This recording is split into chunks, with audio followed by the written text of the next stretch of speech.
I hear a lot of things that you're talking about that sound like they could be solved by game technologies. How do you see gaming technologies impacting VR? Great question. Well, we wouldn't be here today without the gaming technologies, but I think that, interestingly, need also is part of this.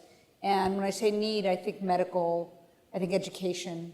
I think, certainly for me, I think, an informed global citizenry keeps democracy vibrant. I think it's that core and important, right, at its core, that the democracy is dependent on us having good understanding of our world, and VR creates a better understanding. So those needs also drive, and so which one of those are going to really help make us get the kind of technology advances that we need? And I think that,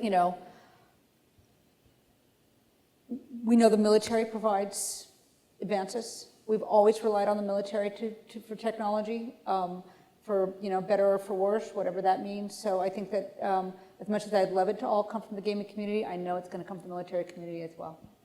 So because there's been a lot of indication that when you're in VR goggles, it has a really wonderful ability to reduce pain without drugs. Already there's a lot of investment in VR medical. There was also this crazy-ass study where they were trying to use brain-computer interface for paraplegics, and they had them in these robotic devices, and they put on goggles, and they had them try to envision with their mind to operate these robotic attachments.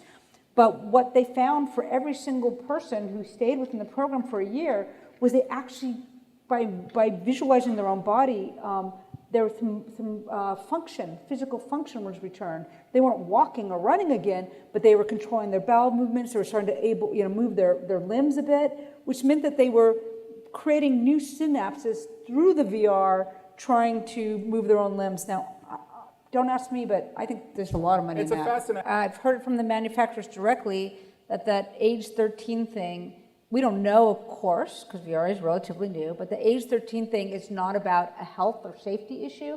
It's about 13-year-olds, under 13-year-olds, your head's too small to wear the headset. So, and I've heard that directly from the manufacturers. So this is not about like, oh, it's going to screw up little kids' brains. How do we, come back and get me in 5 years from now, and everybody's having epileptic fits, but hopefully not.